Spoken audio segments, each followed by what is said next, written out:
एक स्वयंभू धर्मगुरु आज डर्टी बाबा के नाम से जाना जा रहा है। हम बात कर रहे हैं चैतन्यानंद सरस्वती की। यौन शोषण, उत्पीड़न और धोखाधड़ी का आरोपी ये बाबा देश छोड़कर न भाग जाए, इसके लिए लुकआउट सर्कुलर जारी हो चुका है। दिल्ली से लेकर बिहार तक पुलिस उसकी तलाश में छापेमारी कर रही है, लेकिन जैसे जैसे बाबा भाग रहा है उसके काले कारनामों की परतें और भी ज्यादा खुलती जा रही हैं।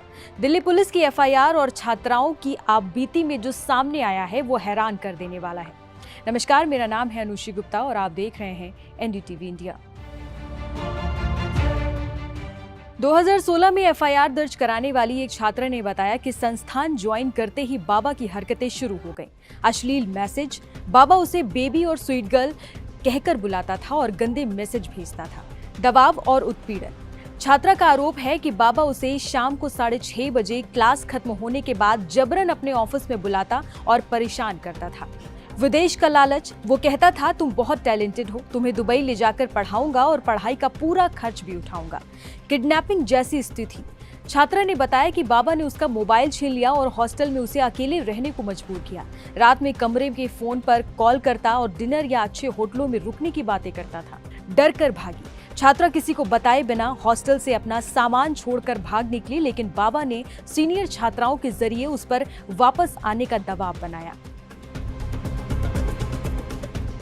उत्पीड़न की ये कहानियां यहीं खत्म नहीं होती। एक अन्य पीड़िता ने बताया कि 2024 में दाखिला लेने के तुरंत बाद ही उनका उत्पीड़न शुरू हो गया था। चोट लगने पर एक्सरे रिपोर्ट शेयर करने के बहाने जब छात्रा ने बाबा से व्हाट्सएप पर संपर्क किया तो बाबा ने गंदे मैसेज भेजने शुरू कर दिए। वो कहता था, बेबी मैं तुमसे प्यार करता हूँ, आज तुम बहुत सुंदर लग रही हो।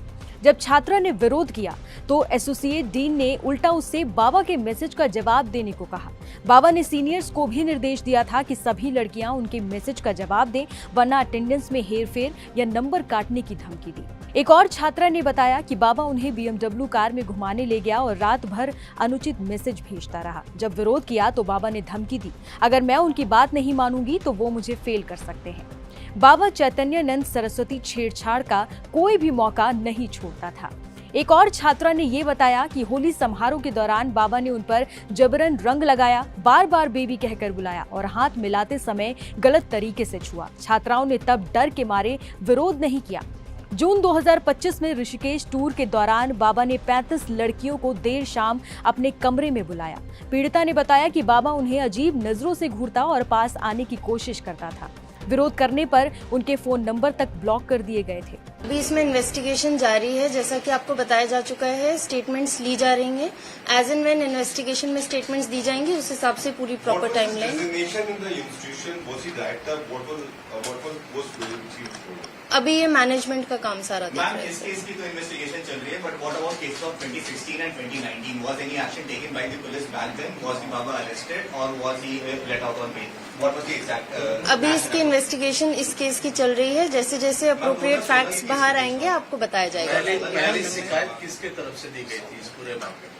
जब इन्वेस्टिगेशन PSVK नॉर्थ में रिसीव हुई है तो उसका इन्वेस्टिगेशन अभी चल रहा है। बाबा की प्रोफाइल क्या है, इनका बैकग्राउंड प्रोफाइल कहाँ से बिलोंग करता है, कहाँ के रहने वाले हैं, वो सब आपको इन टाइम ड्यू टाइम बता दिया जाए। इस डर्टी बाबा के खिलाफ 2016 की एफआईआर में बाथरूम में CCTV कैमरे लगाने और छात्राओं के साथ मानसिक, शारीरिक और भावनात्मक प्रताड़ना करने के भी गंभीर आरोप लगाए गए हैं। SII-MD संस्थान की छात्राओं को देर रात बाबा के क्वार्टर में जाने के लिए मजबूर किया जाता था। फिलहाल दिल्ली की एक अदालत ने स्वयंभू धर्मगुरु चैतन्यानंद सरस्वती की अग्रिम जमानत याचिका खारिज कर दी है। पुलिस उसकी तलाश में देश के 6 राज्यों दिल्ली, हरियाणा, यूपी, राजस्थान, उत्तराखंड और बिहार में लगातार छापेमारी कर रही है। चलिए आपको एक ऑडियो सुनाते हैं जो पीड़िता के रिश्तेदार का है, जिससे हमारे संवाददाता मुकेश सिंह सेंगर ने फोन पर बात की। 2016 में जो केस दर्ज हुआ था उन्होंने कराया था क्या? वो 2016 में जो केस हुआ था ये उन्होंने कराया हुआ था। ये केस टोटल 2.5 साल चला था। अच्छा। 2.5 साल के बाद पुलिस की तरफ से इनकी पटियाला कोर्ट में जो है बयानबाजी भी हुई थी।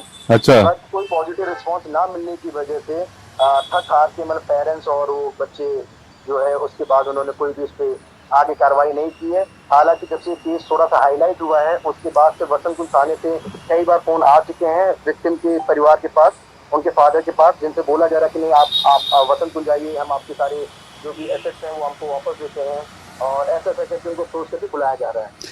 तो उस समय जो आपने एफआईआर करवाई थी, उस एफआईआर में क्या एलिगेशन थे, क्या लिखवाया था, क्या कुछ हो रहा था आश्रम में? क्योंकि आश्रम में बेसिकली ये होता था कि हर एक बैच में से कुछ बच्चों को शॉर्टलिस्ट किया जाता था, और उसके बाद जो उनके फीमेल स्टाफ हुआ करते थे उस कॉलेज की, वो लोग आगे चल के उनसे बात करते थे, इनको अप्रोच करते थे लड़कियों को, और उनको लेके फिर बोला जाता था आपको स्वामी जी से मिलना है। तो स्वामी जी अपने पास बुलाते थे, उनको शुरुआत में अच्छी बढ़िया बातें बताते थे कि आपको फॉरेन ट्रिप मिलेगी, आपको डोमेस्टिक ट्रिप मिलेगी, आपको जो है इंटर्न से बाहर कराई जाएगी, आपका प्लेसमेंट अच्छा होगा, अच्छी कंपनी में एमएनसी में हम आपकी जॉब लगवाएंगे, आपको किसी चीज़ के लिए सोचना नहीं पड़ेगा, आपका फ्यूचर बन जाएगा। इस तरह की चीज़ें, लुभावनी चीज़ें उनको बताई जाती थी, दी जाती थी, जिसके चलते लोग शुरुआत में तो उनकी बातों में आ जाते थे, बट जब उनको हकीकत पता लगती थी तो वहाँ पे कुछ और ही होता था। तो क्या जो विक्टिम हैं उनको इस स्वामी ने दुबई ले जाने का भी झांसा दिया था कि दुबई चलना है?